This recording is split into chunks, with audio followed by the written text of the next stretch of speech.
Welcome to the Global Hospitality Collective podcast, where real talk meets the art of hosting. I'm Jodie Odlin, creator of the Hospitable Host book series and founder of the Global Hospitality Collective. Today, I'm joined by three powerhouse women in the short-term rental world, Helen Levine, Rose Tipka, and Debbie Todd. Now, this isn't your perfectly polished panel. It's honest, funny, and sometimes a little too real. We're diving into the chaos, quirks, and the heart of what it really means to host. So if you're here for behind-the-scenes stories, hard-earned lessons, and a few outrageous guest moments along the way, grab your coffee or something stronger and let's get into it.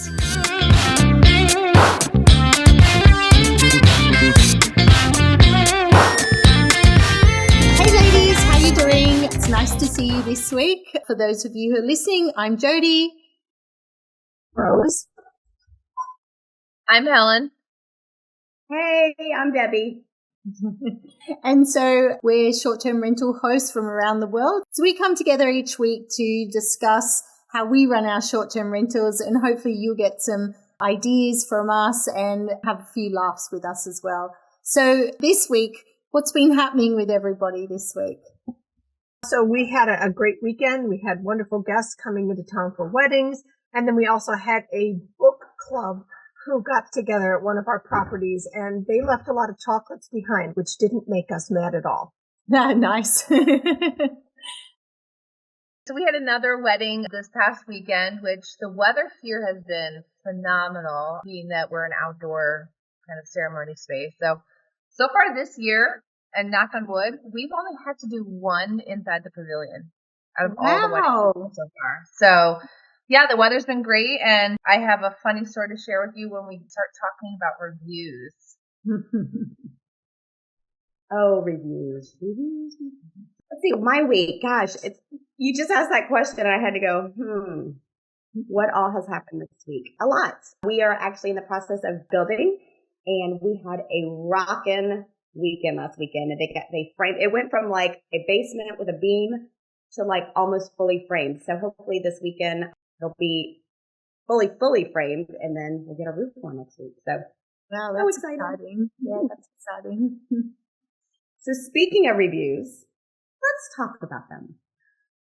I have a love-hate relationship with reviews. What are your thoughts about reviews? I've got some good stories, but what are your thoughts about reviews?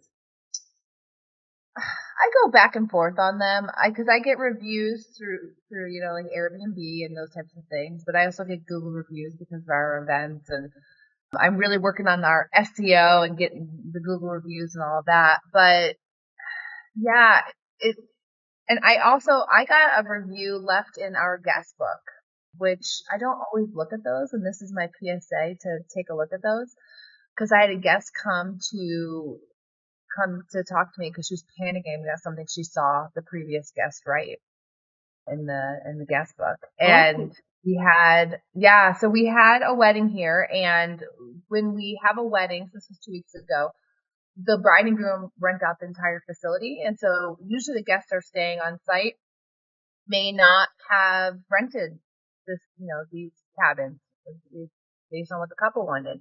So the couple had put this couple in a glamping tent. Now, glamping tents, Jodie knows this, I have a love and hate relationship with them because some people are just not outdoor people, and the glamping tents really are for people who want to be outdoors. And this one guest saw a little field mouse on the front porch of the glamping tent and had a complete panic, like called me, wanted to know how I was going to remedy the situation. I told them there's not a whole lot I can do because we are in nature and we do share the space with our woodland creatures. Yes. They wanted all of the linens completely changed. So my staff had to go in, change all the bedding, change all the linens, pull all the towels. And we did all that. They wanted the carpets and everything vacuumed. So we vacuumed everything. They basically wanted a full turnover. Mm-hmm. I did all the surfaces down. Now the mouse was not in glamping tent. I just want to repeat that. The mouse was on the front porch. We're talking a field mouse, so for those of you who are not familiar with a field mouse, it's about the size of... they're teeny tiny. They're tiny. It's tiny. Like, They're like gorgeous, $50. actually. They got these big eyes. So anyhow, I'm holding up the paper because I had to pull it out of my book. Oh, wow. So it says, "Thank you for cleaning up after the mouse infestation." Oh, wow. The mouse infestation. So I have a guest now who just opens this book and she's in a full panic thinking that the glamping tent was filled with mice. Yeah, so I had to go and explain to her, no, it was just a mouse on the front porch. And part of me, I wanted to say something else, but I didn't. And I tried to refrain and be professional. But so now I'm going to be checking guest books. Yeah. If I think a guest had at all a negative experience, I'm going to try to make sure that we're checking them periodically. Because if I too saw a mouse infestation in my glamping tent, as a guest, I probably would be worried.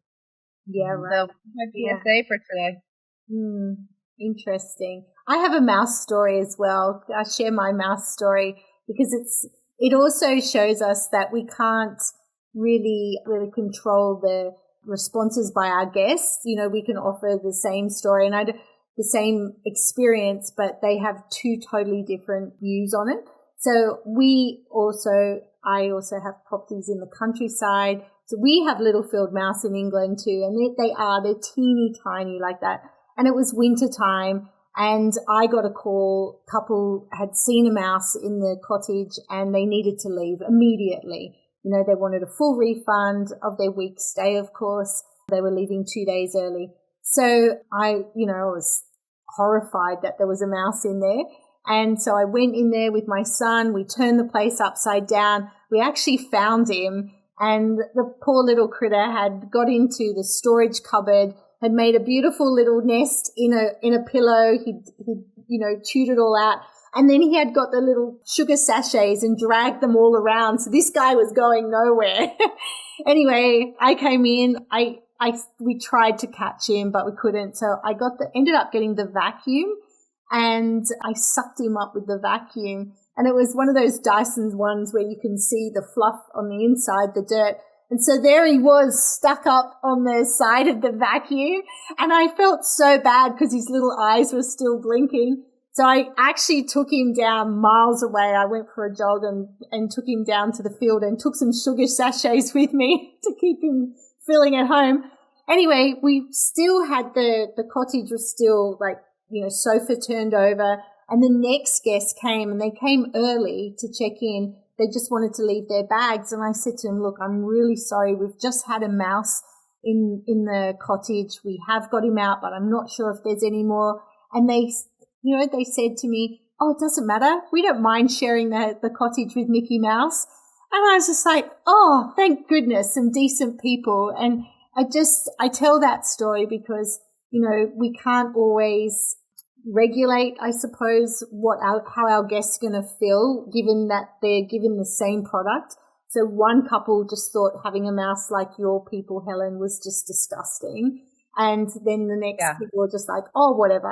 They were fine. So yeah. And I did get a bad review as well, a mousy review. And then the other people came in afterwards and just totally squashed it and said it was totally fine. So yeah. It's just so funny how they react. And I sent down, we have Ethan, who's 17. He's amazing. And Amber, who's our coordinator, they went down to remedy the mouse situation. And while they were down there, I mean, the gentleman was like, you swear he saw a bear in his tent, just panicked. And Ethan and Amber, they're like, because he came from New York City, they're like, don't you have rats? Like, don't you? Wow. I was like, did you guys really say that? And they're like, we just don't understand. Like, there's critters and things that go in apartments in New York City. He's like, so it was just, like you said, it was just their perspective. And for whatever reason, I think these guests would have preferred to be in a cabin.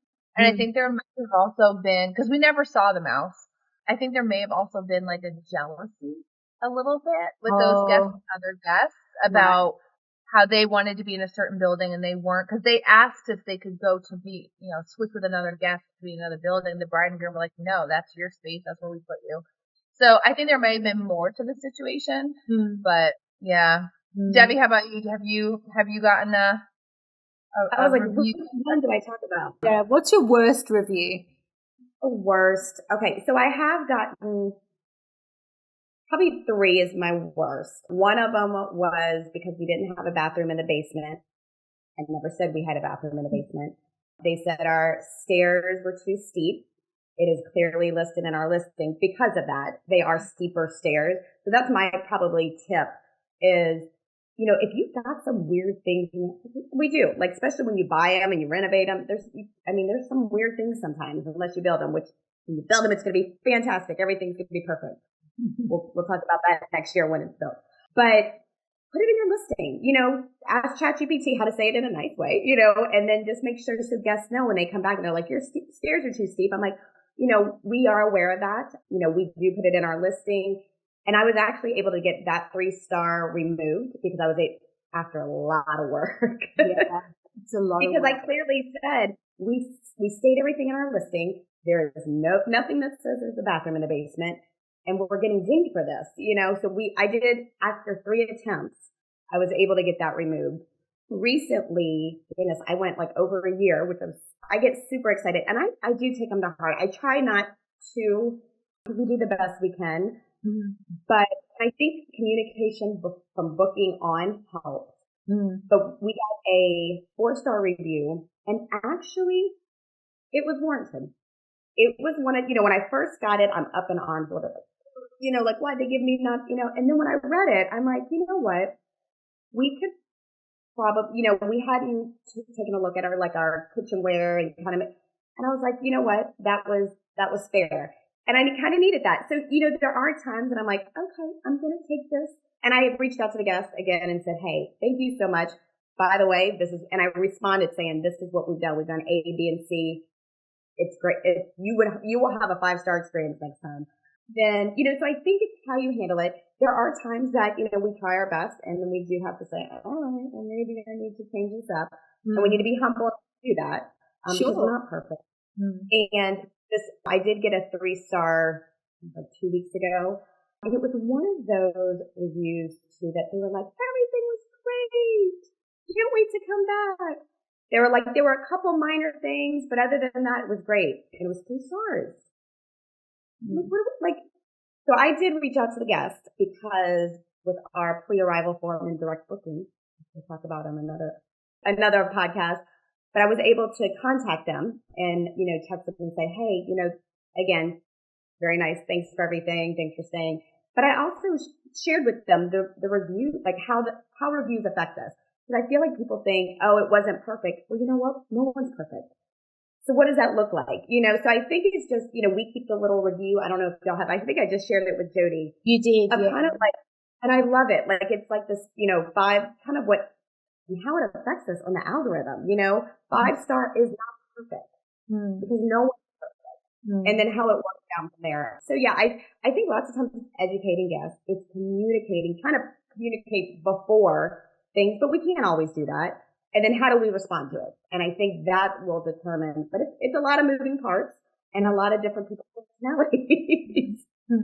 I think in the whole guest journey of them staying with you, you need to give them a voice, a way that they can tell you if anything's going wrong. So I know one of my messages, my automated messaging that I have the next day after they check in, is, good morning, hope you enjoyed your stay. If there's anything that, is not to your standard, please let us know. And then that allows us to then be able to rectify something. But it also just gives them a space where they can go, actually, this isn't right. And I have heard of other people that in their messaging, when they check in, it's like, please take a look around the property, make sure it's to your standard. If it's not, let us know straight away. And then that's another way. I haven't implemented that myself, but I know that's another way that people do it. And Rose, I think it was you that told me that you leave a card, kind of like a comment card in all the properties. And so yes. I started doing that as well. And you can talk about that, how that affects your guests. Yeah, so we leave comment cards for all of our guests because I just want to give people the benefit of the doubt. And I think sometimes people, if they have something that goes wrong or something is not right in the property, they don't necessarily want to ding you on the review, but they need a way to communicate that problem to you. You know, if something was broken or something like that, and if they don't have a method for communicating that to you, then they feel like the only way to do it is in the review. And so we have those comment cards, and there's 3 questions on there. The first one is, how did you find us? The second one is kind of like the fishing for any problems question. Like, after your stay, are there any improvements or changes you'd suggest? That's sort of that's how we do it. And then the I can last see you one is, what's your writing, favorite Debbie. memory? Yeah. So Sorry, I don't want to say what was like the what last was one? wrong. What was the last The one? last one is, what's your favorite memory? So I want to end on kind of like that positive note. It also gives me information about what amenities people are using the most and what people are actually doing while they're at the properties. So it's 3 questions again. How did you find us? So that gives me an idea of like were they going on Google? What were their search terms? Were they, from an OTA, which I would already know that anyway, but like, what was their booking criteria? Are they looking for something in the woods? Are they looking based on the number of bedrooms? Are they looking based on an amenity? And then, any improvements or changes they would suggest. I love it when people say, no, everything was perfect. And yeah, that's great. But also, I really love it when you get that person who like gives you a list of things to work on, because then you have something to work with. And then the last one is their memory. So I know a little bit about how they're using the property and what they're doing. And because I can't necessarily draw a direct line to having a comment card and getting good reviews, I think there's a relationship there. And yes, we've gotten some, 4-star reviews. And one of them was that this person didn't like to stay in pet-friendly properties, but she booked my property. That was pet-friendly, and then she dinged me on it. And I think most people who are reading reviews are going to see that for the silliness that it is. Yes. I had another one where the person was upset because there weren't like rails, like the rails down to the lake were not there, but they were not in the picture either. So again, they wanted an amenity that wasn't there. There was another person who felt that they should have gotten a second home entirely for free, because this particular property has 2 homes on it. And he thought that he should get the second smaller home for free. But again, that's not the way the cookie crumbles here. If you want a product, you do have to pay for it. And there was plenty of messaging saying, if you want this other unit, let me know and we'll add it. The other thing that I do with reviews is I share them with our turnover teams, because a lot of our reviews will say, it was perfectly clean, everything was wonderful. And I'm not turning over the properties anymore. We have crews for each one of our homes, and they're the folks that are really, they're in the trenches doing that hard work. And so when our guests show up and they say, oh, this is the cleanest place I've ever been, the credit for that goes to the team. And so they're not like checking our review. And so I screenshot that and I send it to them in our group chat, because they deserve that praise. And they deserve to hear the feedback about how wonderful the homes are, because they love our homes and they treat them just like they would their own. So that's an important thing. If you have turnover teams, turnover crews, when you get that review, that's a great review, send it to them, because they want to hear that kind of stuff too. Yeah, I do exactly that as well. And my ladies just love it. It makes them feel like they're a part of the business, that their work is valued as well. And they love nothing better than when they go into a property and the bed's been stripped and they feel, valued then, that somebody has been able to help them out. So yeah, I think that's great for anyone who's listening to take that on board. Like, really encourage your team, and reviews do that, don't they? We started, not started, but realizing how important that was, because again, our team, we have a cleaning team that works not only in our properties, but other people's properties. And it's so easy, again, because we're so busy, to reach out when things are bad. But it takes 2 seconds to text them when things are good. And they do. It means and she even said, she goes, we don't get these texts very often. And which makes me sad. I did that with our grass guy. I drove up to the property, but it was so beautiful. Everything was cut. And I called texted our grass guy, and I'm like, hey, it looks awesome. And he was like, oh my gosh, thanks.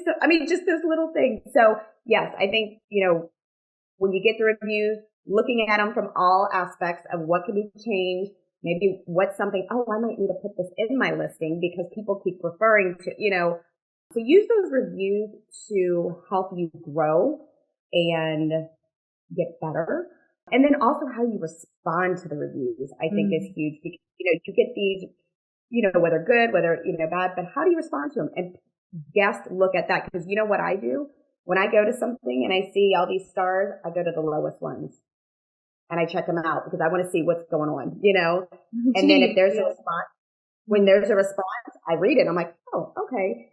So how are you going to respond and what are you going to do with it?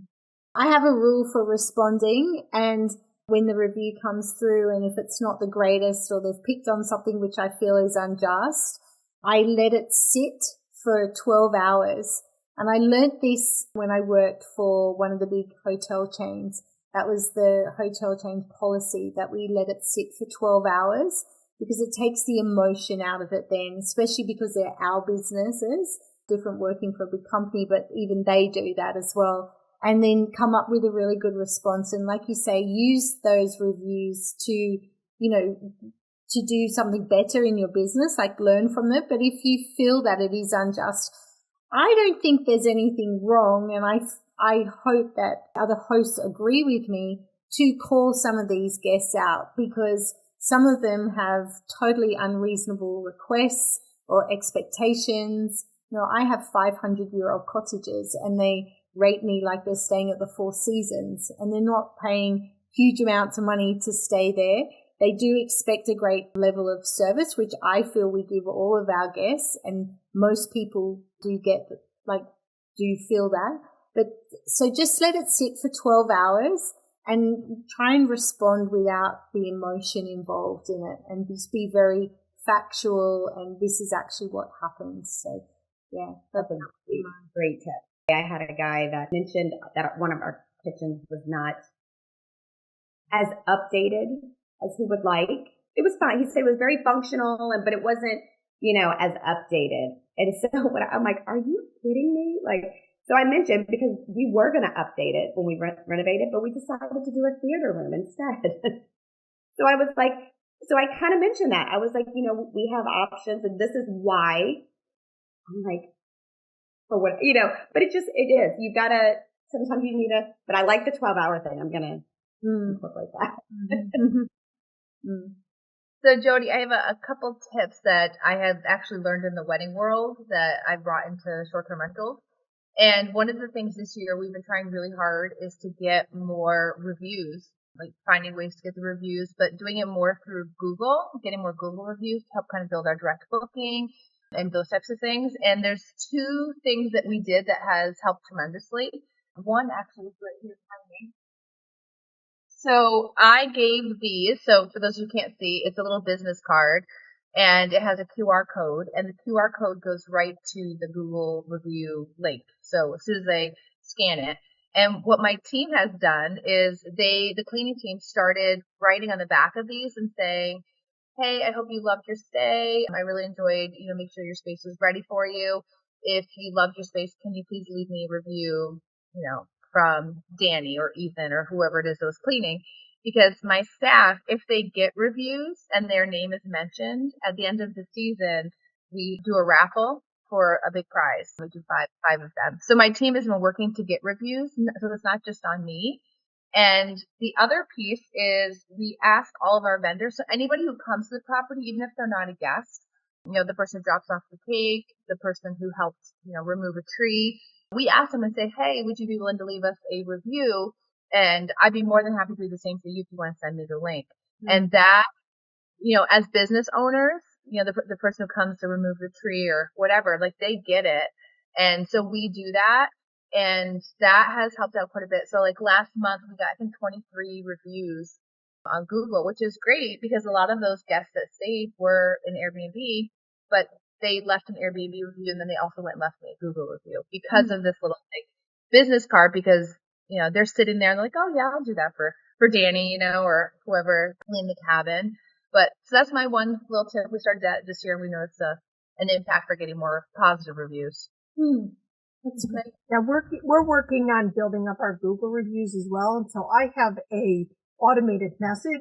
And one of the things that just kind of makes me go a little bit slower on Google reviews is I just don't have as much control over them. Like most of our reservations are direct. We're over 80% direct. And so those reviews are coming into my PMS. And the dirty little secret of the PMS is if the review comes in and I don't like it, I can choose to hide that review. I can't do that with reviews that are coming in from the OTAs. But since the vast majority of my reservations are direct, if something does happen to be a poor review, I can hide it. I can't do that with Google reviews. And so when I have somebody who stayed with us, left us a good review, that good review then triggers another email asking them to share the same review on Google. And so it's been a little bit slower to build the Google reviews, but I just want to make sure that I'm getting quality ones there because I don't have as much of a filter or control over what's coming. And so that's something that I've done. We don't have a time thing for like it's 50 or 60, which is fine. We're getting there, but I just want to make sure those ones that hit Google are really like the best reviews that I can get. That's interesting. And I just figure the more reviews we can get, the more fives. We all know we're going to get that negative review at some point. So I told my team, I'm like, look, it's going to happen at one point. There's going to be somebody with a mouse infestation that's going to just be so upset and so leave us a bad review. But if we have enough positive reviews ready so that when that negative review does come in, it's not going to be as big of an impact for us. Yes. We only had 10 Google reviews and then we got that negative one. Well, that's going to be a big impact. Where if we're well over 100 now, then it's not going to be as big of a deal to have one negative review when you've got, 99 other ones that are amazing. So that's the big push we've been doing this year because we all know it's going to come. You're going to get that one guest and the hard part too is on the weekends, I'm having, this wedding that we had last weekend was smaller. So we had about, with the vendors and everybody, maybe 80 to 90 people on site. So not that many, but if I can get all of those guests who had an amazing time leave a review, then, we have been I made pretty decorative signs and leaving them like at the bar. And so when they're telling the bartender how amazing they are, hey, leave me a review. So we're working on doing those types of things. One of our guests, the groomsman, I hope he's okay, share the story. He forgot his white button-up shirt for his suit. Oh. And it was, I don't know, like 10 o'clock. And I'm riding around the golf cart and he comes running. He's like, Helen, do you have a shirt? And I'm okay, maybe Lexton, my son, has one. And so I went and took a look and we didn't. And I called my staff who was coming in. I was like, any of you have a size, whatever shirt? And our coordinator had one. But at the end of the night, he's like, thank you so much. You saved me. He's like, can I give you guys like a tip or whatever? And my staff was like, hey, if you can leave a Google review and shout me out, she's like, that would be awesome. And so it's just great. That way. Yeah. So because they win. So our end of the year party is in a couple of months and you get a raffle with her name on it for each mention. And it's $100 cash. We have 5 $100 cash prizes. So for them, that $2 tip he would have left, they'd rather get the review because then they have a chance to win 100. So that's how we do. They fight for it. The team. So, which is fun. Like it's a competitive, fun challenge without it being like, I don't want to say tacky because they're finding those moments when they connect with the guests. They say like, hey, if you wouldn't mind leaving me a review, it's been a pleasure working with you. So it's finding those positive reviews and making it happen. Yeah. Nice. And I think too, I think I mentioned this before about how we respond. Like, so if something does go, when something goes upside down, which it will, how do you respond to it? How do you handle it with guests? We had the ever so dreaded guest came in and the house was not clean. Like even saying it out loud, I'm like, oh my goodness. And I mean, how we were able to get our cleaning team there really quick.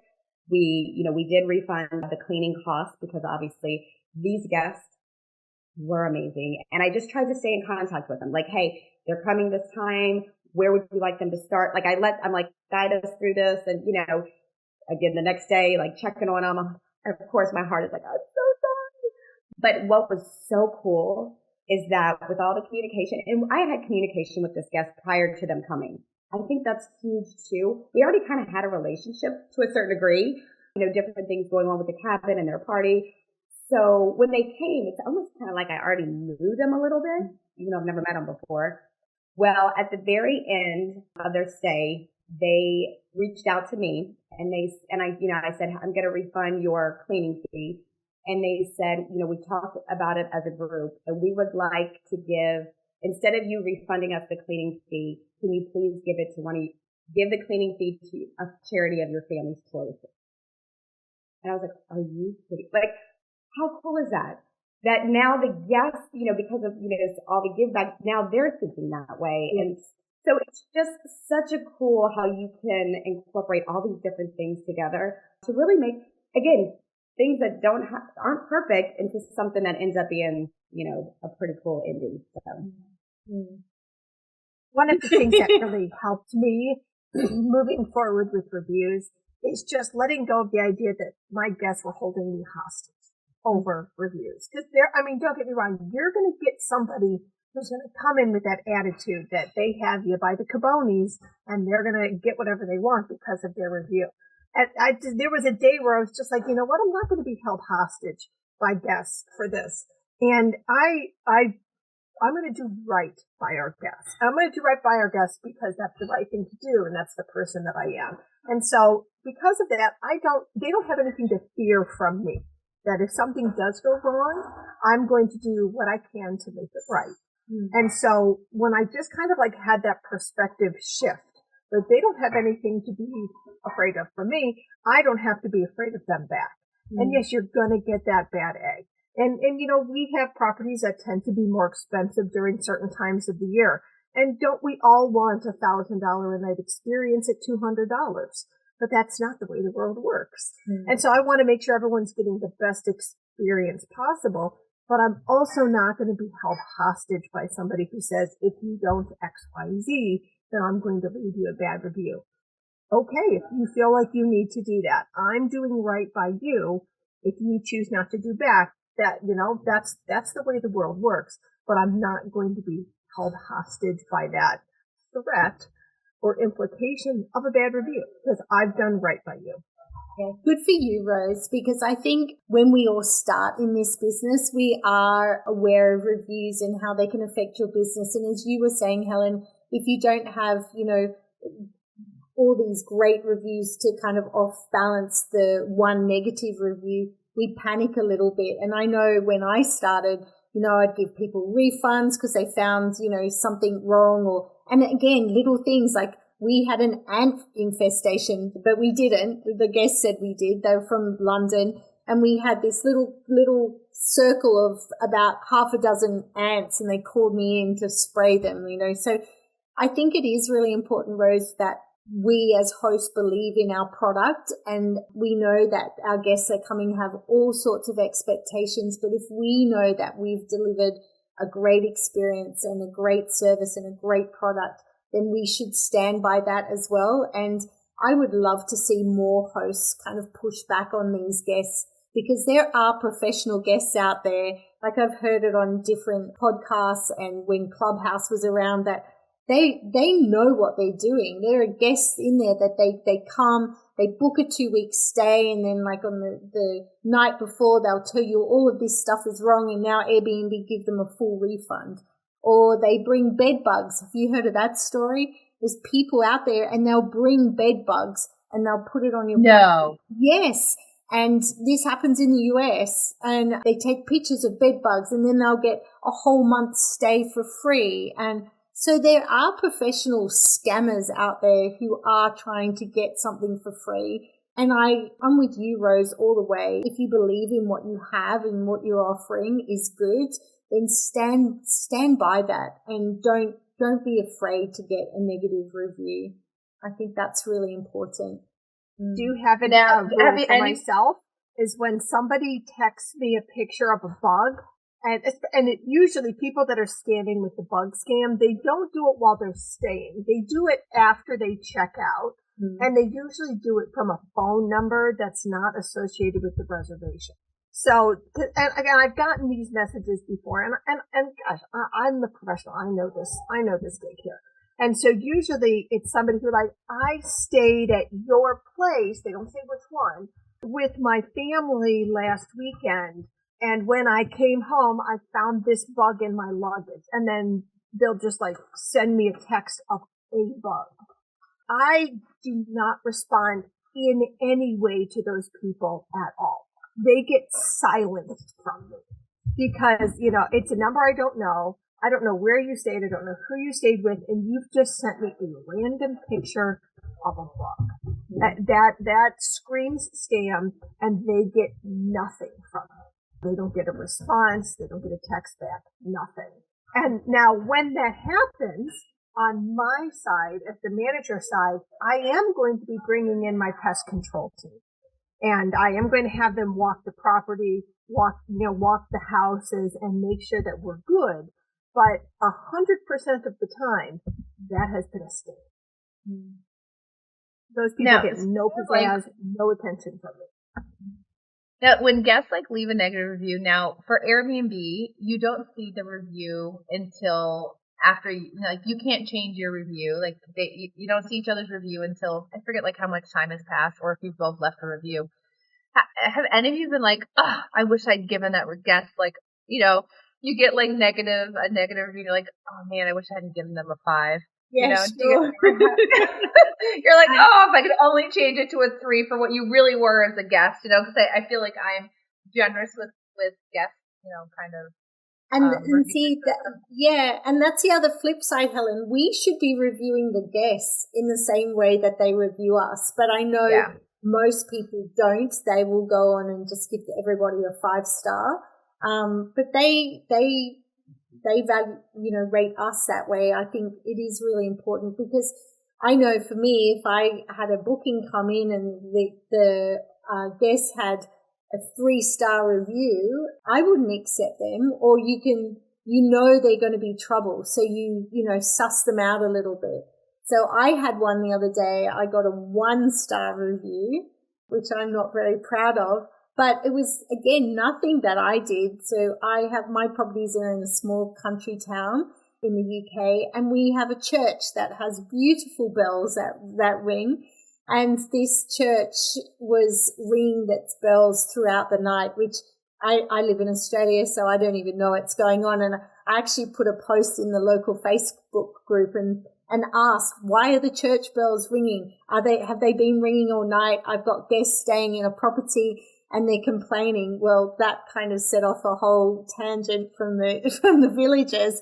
But these guests were terrible. They left me a 1-star review because they said they were awake all night. And I had to say, look, it's a part of the history of the UK and these villages, I don't know what was going on, whether there was a death or a wedding the next day, but that's how the church communicates with the local villagers and tells them what's going on. So, but they were not having it, and they said, I need to have that in my listing, which I now do, that the church bells ring on occasion. And I've just gone and ordered from Amazon little 2-packs of earplugs, and the bedside tables of that apartment have earplugs in there. So if anyone has a problem, but I got a 1-star.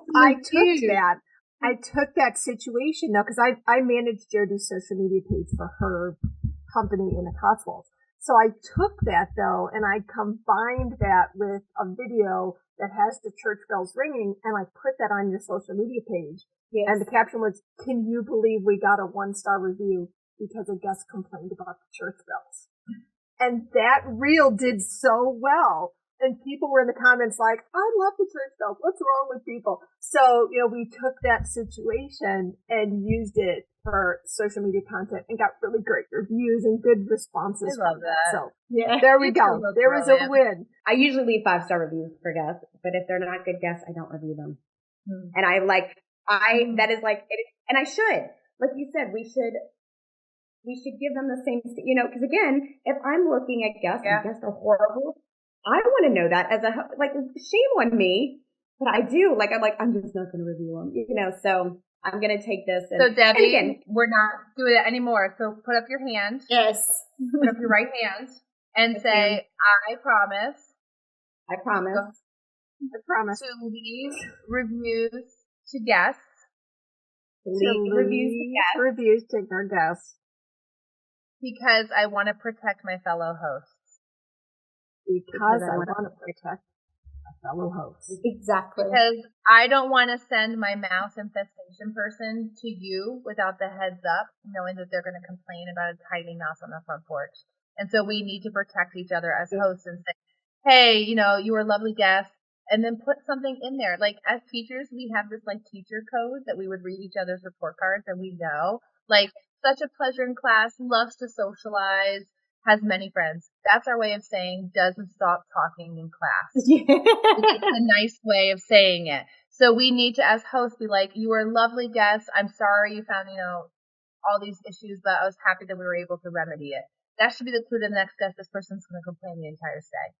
Yes. I feel like there's a social media campaign there. We need to come up with code words and then share them. Yeah. What are secret host code words for high maintenance guests? I'm writing that down, and that will be coming out. Love it.